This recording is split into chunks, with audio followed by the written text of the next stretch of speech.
Today we're going over the new weapons and refines for update 8.11 in Fire Emblem Heroes. For part 1, we're going to cover Dithorba, Guinivere, Shamir, and Jill. We'll talk about their new skills and discuss some build ideas. For part 2, we're going to go over mythic remixes for Oder and Thor. We also have a seasonal refine for Pirates of Barn. Starting us off is Dithorba, another one of our many heroic row lance flyers. She has a fairly standard Pegasus Knight stat spread with pyro speed and res.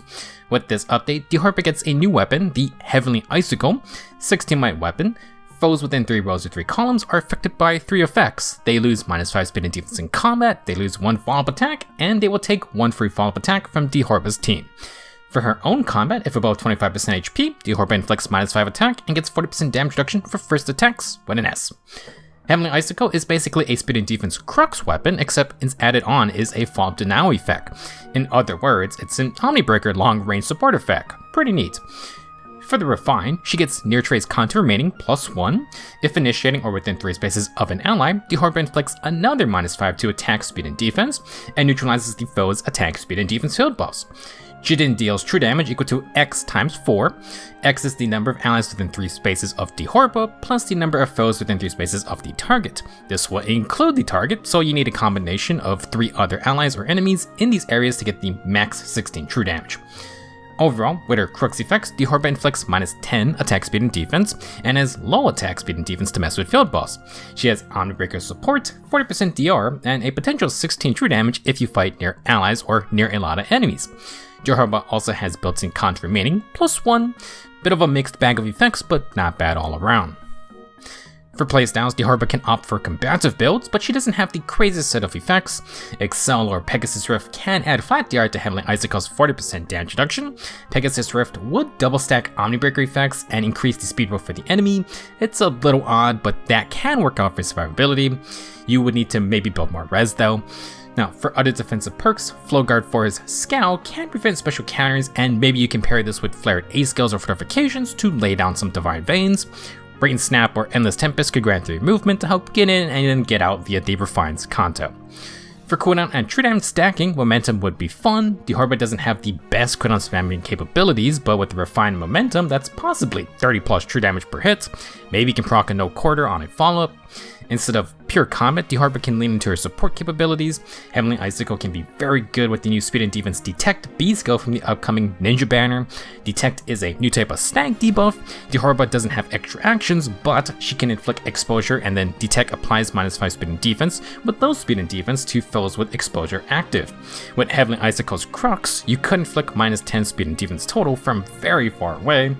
If you do get Detect, you can also get a Shadow Shift from that dual Lucina.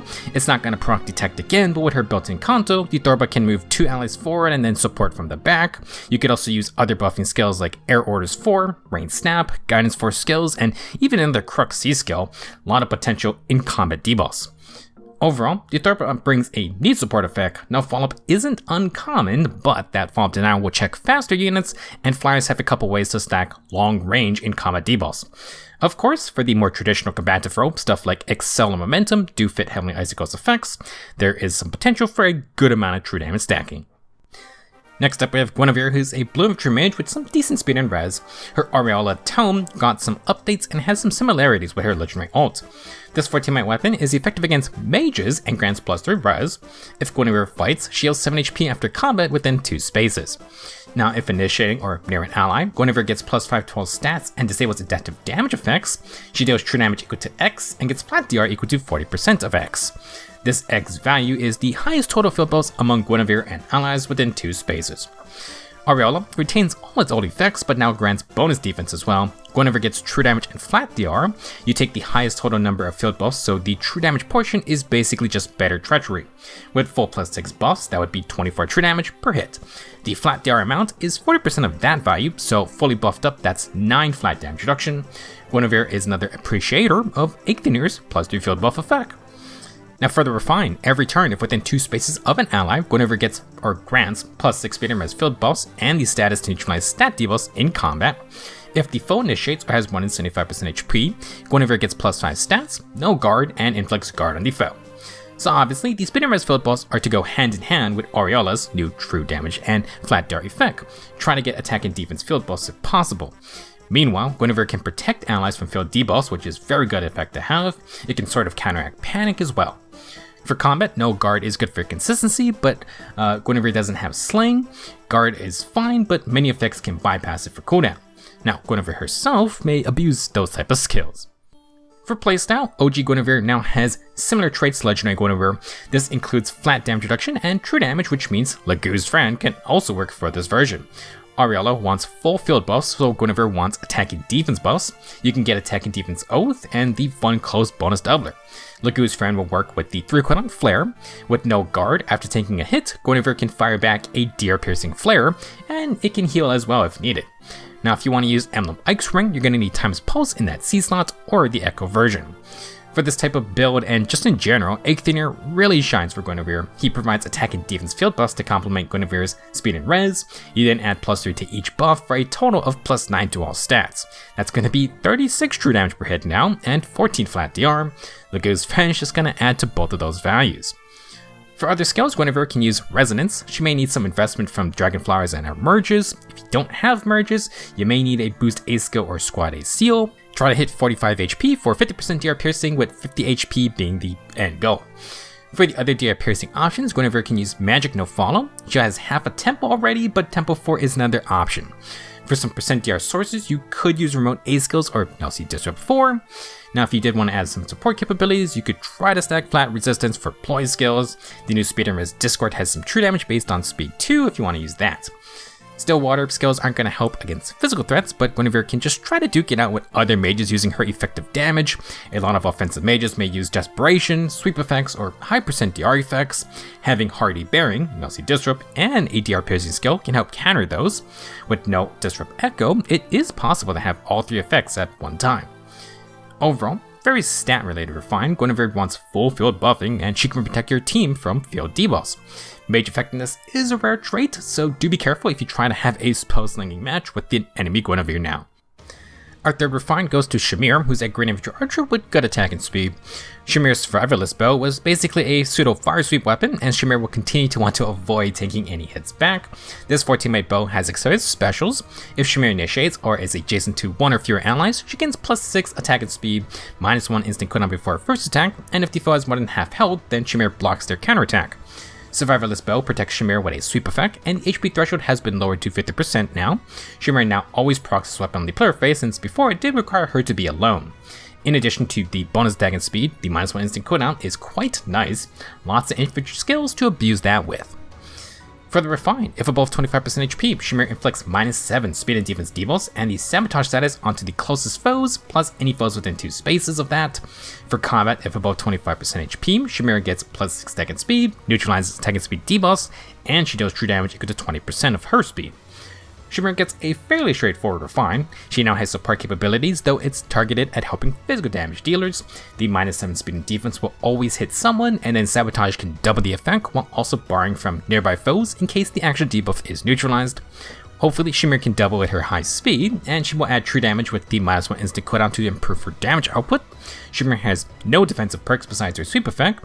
There are some skills that can help with this, but otherwise you're gonna need to watch out for those LC Disrupt enemies. For playstyle, Shamir is pretty much just committed to the player phase, 2 taps using her sweep effect to stay safe. She has no other plans of hit back, though you could use Curve Shot to have some % damage reduction.